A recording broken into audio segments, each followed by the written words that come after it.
tuelekee Uasin Gishu ambapo waadhiri katika chuo kikuu cha Eldoret wanaungana na wenzao kote nchini kuandaa mgomo ambao ulikuwa umetangazwa na viongozi wao wa kitaifa chini ya muungano wa UASU. Ni mgomo ambao unawadia baada ya waadhiri wa wafanyikazi na kawaida katika chuo kikuu cha Moi kuingia wiki yao ya 4 bila kupata suluhu la kudumu. Tusikize. Is after our necks. We are in trouble everywhere. When you are teaching in class, your phone rings, you have not paid your bank loan. And we have said no.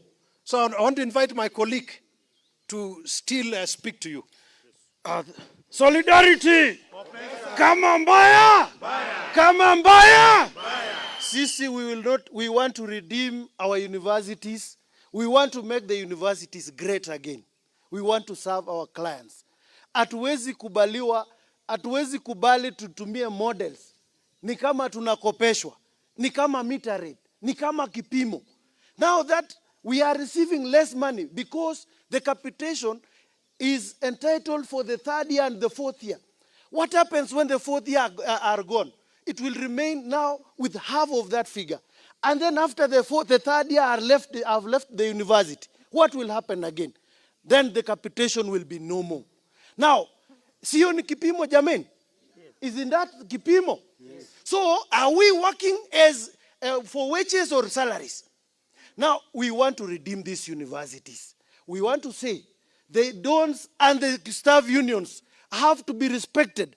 Sakayo ashuke. Sakayo afanya nini? Ashuke. Sakayo afanya nini? Ashuke. These universities have been left for a long time. This subsector of education have been neglected for long times.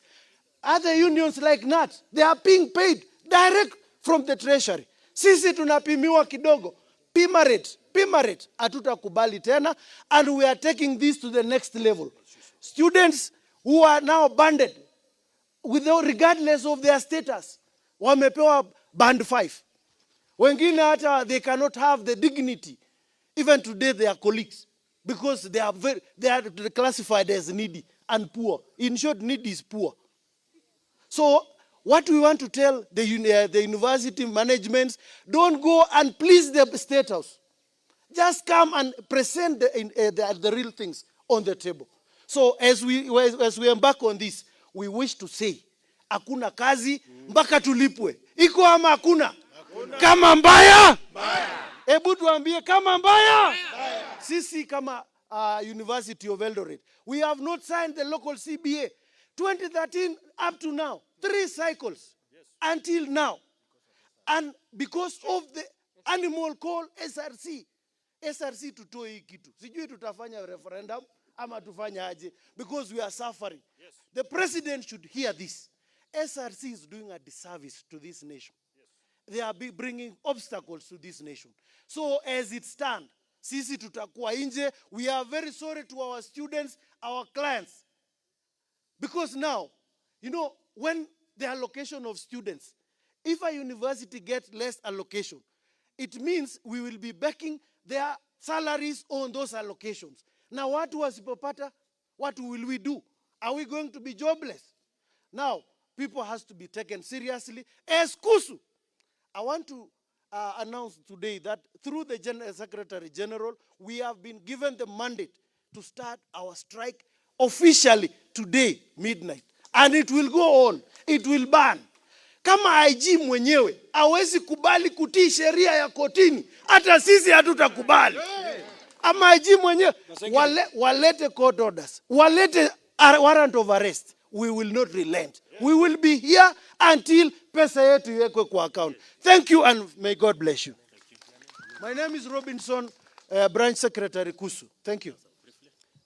Thank you so much. My name is Dr. Nyaveri Mogaka, Chairman UASU. I want to put these things into context. The reason why this strike has been called is because the government has refused to properly negotiate the National CPA 2021-2025. And so the 2 unions, UASU and KUSU, have called their national strikes, and we intend to go all the way. What are the issues? our national offices tabled their documents on July 2020 to negotiate a cycle of 2021-2025. The government has taken this long to even give a deal that is negotiable, a counter offer that is negotiable. And so, as workers who serve the universities, there is no alternative than bringing a standstill so that the government comes to the table. So our unions have been patient. We have done the best for this nation. We have this far said if we are going into 2025 next year, and the cycle is supposed to come to an end 2025, will that be something that is justice or an injustice? Injustice. It is an injustice. So therefore, the members of the fourth estate just communicate to the country that there will be no learning in universities and their constituent colleges from now until the government properly negotiates, signs a CBA with the unions, registers the CBA, and implements the CBA. That has to be clear. We are ready to go without those mega salaries until we get proper salaries to serve as dons.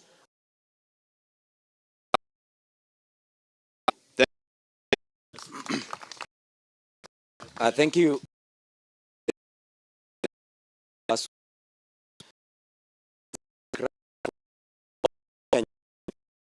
The discrimination is going to be needy. That this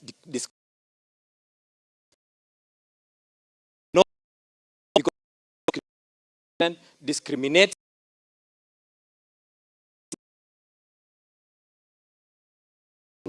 and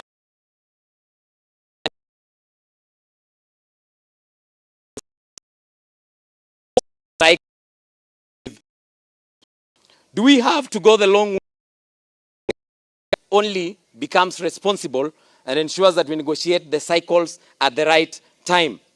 Therefore, government makes allocations for increments from State House down to MCAs, but they don't have allocations for lecturers in the universities.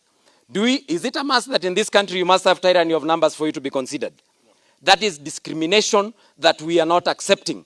And that is why we are saying, from the highlands of Uasin Gishu, from the highest point of University of Eldoret, we are saying we are rejecting discrimination in toto. Yes. And we are striking until we strike a deal with government. Yes. Yes. And so today, kama mnafikiria tuko tayari, tuko tayari. Yes. Na tumesema kama Zakayo ashuki, hiyo mti tunafanya nini? Tunakata. Kata hiyo mti, tukate wote hiyo mti. Kata hiyo mti.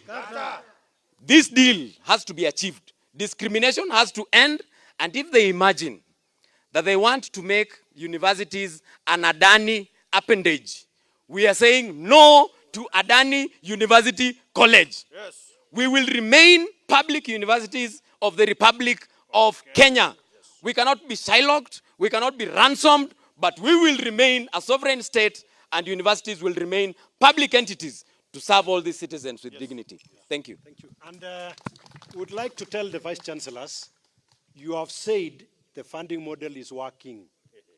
You even clap in State House for the President.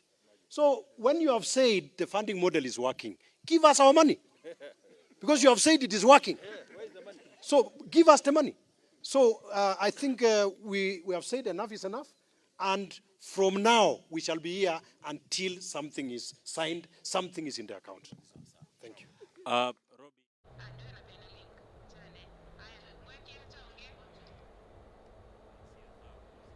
ambao umeanza rasmi hii leo, na kama uliweza kuona kwa wingi wameweza kukusanyika hapo wahadhiri vile vile na wafanyikazi wa chuo hiki. Wanafunzi kwa sasa hawana muda wa madarasa tena kwa sababu wahadhiri wamesema hawatafunza hadi pale serikali itafanya baadhi ya mambo ambayo wamesisitiza kwamba wanahitaji. Na sio hapa tu, kilomita chache kutoka hapa wahadhiri wa chuo kikuu cha Moi wameendeleza mgomo wao ambao umeingia wiki ya 4 wiki hii.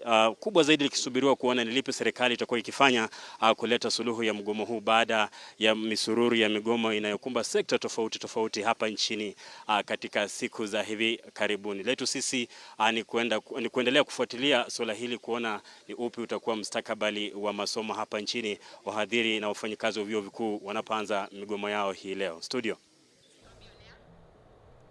Naam, shukran sana Timothy Simo akiwa anaangazia mgomo wa wahadhiri wa chuo kikuu cha Eldoret. Tukiachana na hayo mtazamaji, ukatili wa polisi ulioshuhudiwa hapo jana katika chuo kikuu cha Multimedia kinadaiwa kupelekea mwanafunzi mmoja ambaye anauguza majeraha ya kuvunjika mguu katika tukio hilo. Bila shaka wanafunzi na wanaharakati wameshtumu tukio hilo, tuweze kusikiza kauli yao. Hostel was fired with a canister. We want justice for Trevor and we want it right now. Yes. We don't want any stories, we want justice for Trevor. Justice for Trevor. Justice for Trevor. Justice for Trevor. Justice for Trevor. Justice for Trevor. Justice for Trevor. Comrades power. Comrades Ria. With us here are human rights from Focal Africa. Yes. I will give them an award. Yes. Hussein. Comrades power! Comrades power! Comrades Tibim! Comrades Tibim! Justice for Trevor, justice now! Justice for Trevor, justice now! Justice for Trevor, justice now! Justice for Trevor, justice now! Comrades, we are here today to stand in solidarity with Trevor and students of Multimedia University for the heinous attack, merely for exercising their constitutional right to demonstrate and to demand better services in their university. Comrades power! We are witnessing today the height of police brutality, the height of police cruelty, and the height of police impunity in Kenya. Never before, comrades power, never before I say, in the history of this country, have we had such a brutal, such a cruel, and such a murderous police service than the one we are witnessing today. Comrades power, and we are saying, as the people of Kenya, we shall not allow this country to go back to those dark days where people's rights were violated without care. And we are saying, comrades power, that the students, that the youth will take charge of this country. And we shall hold everyone accountable. We know that right now the police service is being led by an individual who is a convicted criminal. Down with Masengeli, down! Down with Masengeli, down! This is an individual who should be at this moment at remand prison, awaiting the decision of the court. But today he is leading this police service that continues to violate the rights of Kenyans with impunity.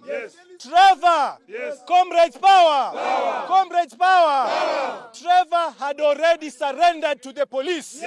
He was already working with them, taking the orders that they had given him. Why did they have?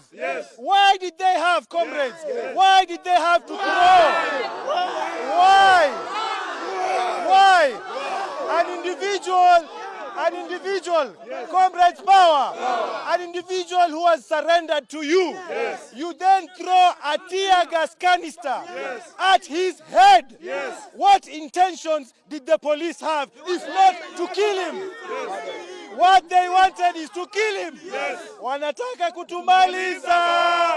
Wanataka kutumaliza baba. Wanataka kutumaliza baba. Wanataka kutumaliza. Comrades, Tibi! team, comrades Telala, and as the people of Kenya, led by our very vigorous and patriotic youth, we shall not allow such kind of heinous attacks to happen in our soil. Thank you very much, and I request Hanifa to also speak to you. Resist police party, resist police party, resist. Hanifa power, comrades. Hanifa. Na mtazamaji, ni wanaharakati na wanafunzi wa chuo kikuu cha Multimedia ambao wanahutubia kuhusu mkasa wa hapo jana ambapo polisi alikuwa anaweza tu kumdhulumu mwanafunzi mmoja ambaye alikuwa anawasilisha kilio chake kuhusiana na visa vya uongozi wa shule hiyo na haswa kukosa kwa bidhaa muhimu katika chuo hicho. Kwa sasa mtazamaji, na taarifiwa kwamba bungeni kikao kinaendelea kuidhinishwa kwa Douglas Kanja kama inspekta wa polisi, kisha baadaye kidogo wataweza kupiga kura. Tusikize kinachoendelea, kisha tutakuletea taarifa hizo zitakapokuwa zikiendelea. Tusikize. At a very high level. Mr. Speaker, I am also impressed because this nominee has shown resilience. If you look at the CV, this nominee is not a genius. But you are not required to be a genius to be the Inspector General. All you are required to do is to have a degree. This is a man who has gone through what we'd call elimu ya ngumbaru. He's a man who has educated himself from the lowest level. I see that he only got a diploma in 2009, got his degree in 2014. You know, this is a self-made man. He is resilient, and that is actually a good sign. And Mr. Speaker, I have also carefully looked at the report. There has not been any demonstration of impunity. And for me, that is critical. We need an Inspector General that understands that you must operate within the law. You know, Mr. Speaker, some things must be said. As the Inspector General of the police, you must have the humility that Nelson Mandela had when he was president. When Nelson Mandela was confronted with a court order that was adverse to government and he was urged to defy it, he said that I do not agree with the court, but in the interest of this country, I will comply with those court orders. That is what an Inspector General must do, because as the foremost enforcer of the law, you must be seen to respect the law. If you don't, then those to whom you enforce the law will not respect the law.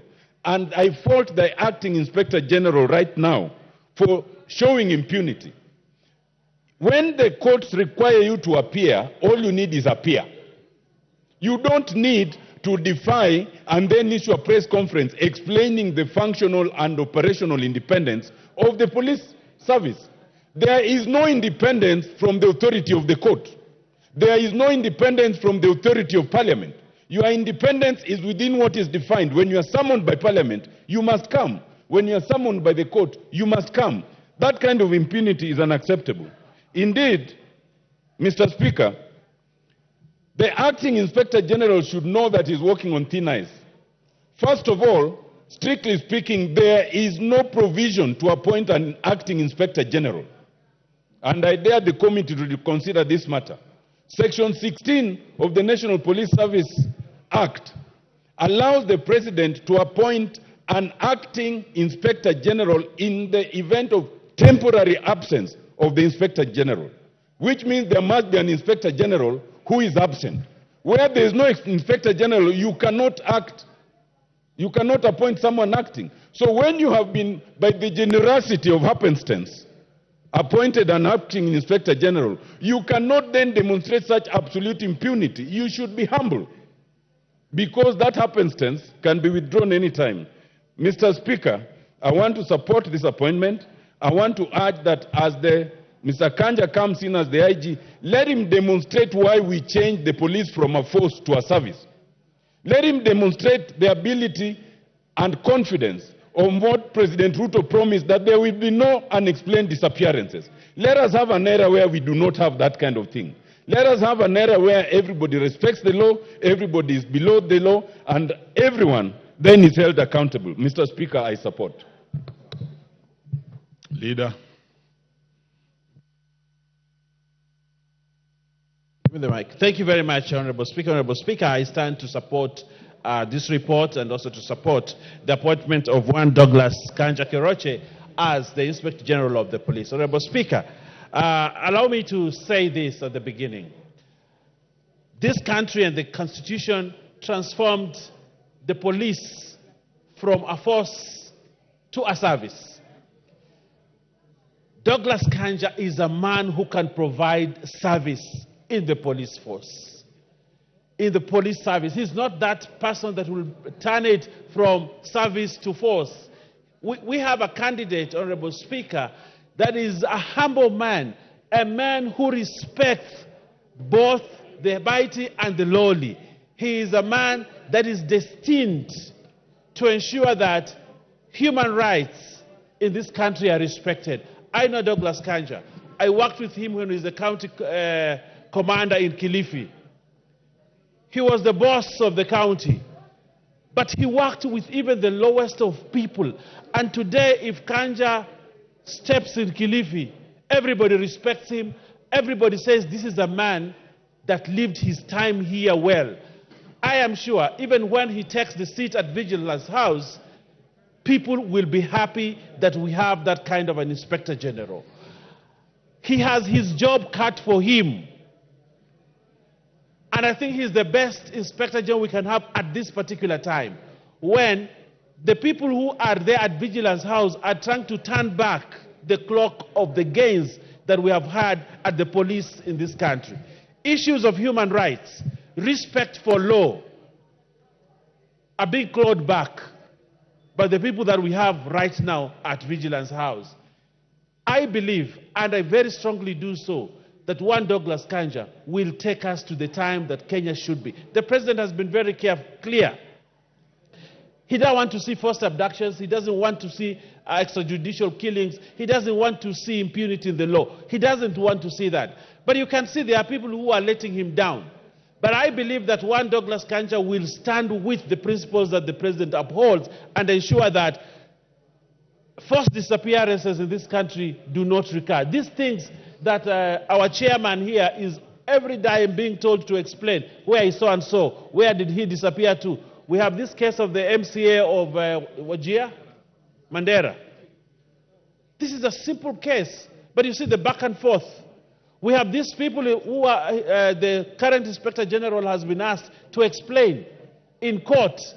But because he feels he's bigger than the law, he doesn't want to go to court. I tell him, this government does not entertain impunity, and that Masengeli man must go to court and answer to the charges that he has been put there. Because that is being a servant. You cannot be above the law. And I think one Douglas Kanja will not purport at any one time to be above the law and to exercise the impunity that we are seeing. So I want to ask members here, even when Kanja served as the DIG, he listened to all of us. Yes. If you wanted something done, the only person you needed to talk to was Douglas Kanja Keroche.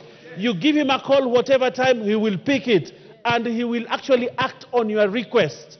That is one Douglas Kanja. And I do not think he only did it for members of parliament. He also did it for other people who do not have rank in this country. Even the officers in the police service respect him.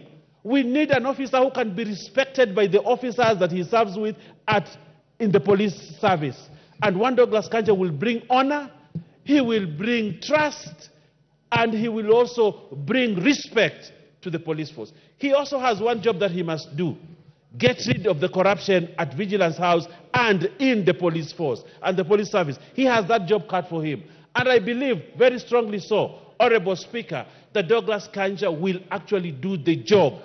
Probably the police service will not be ranked anymore as the highest temple of corruption in this country, because I believe we have a man. And one last thing I want to say, I know Douglas Kanja fears God. He fears God. He's a religious man. He's a man that is schooled properly in Christianity and has been properly grounded. That I know. I've seen him practice it, and I know that we have one person that will transform the police service. I also want to say, I heard what the Honorable Senior Counsel, Lieutenant Amolo, said. I haven't heard him in this parliament say the kind of platitudes he has said about an officer. In fact, I was surprised that one Lieutenant Amolo today can actually say such things. It means we have the right man for this service. I don't think it's broad-based. It is because it has come from his heart and his experience with Douglas Kanja. And I would like to ask, I know Rosa Buyu really wants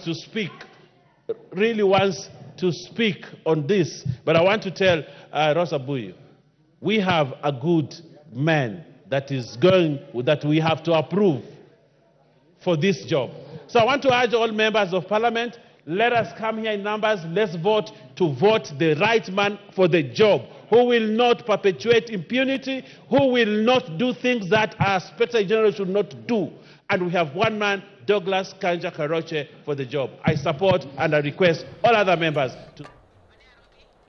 Naam, bila shaka ni mjadala bungeni wa kumteua Douglas Kanja kama afisa wa polisi, na tutaweza tu kusikiza baadaye iwapo kura zitaweza kupigwa ili aweze kuteuliwa. Kwa sasa mtazamaji, tunaelekea mapumziko mafupi. Tukirejea baada ya muda usiokuwa mrefu ni mazungumzo ndani ya studio, na mazungumzo tulivyokuahidi ni kuhusiana tu na kina mama kuvuja damu kupita kiasi wakati wa kujifungua. Kwa hivyo mtazamaji, kidogo tu tutakuwa tunarejea baada ya muda usiokuwa mrefu, usiende mbali.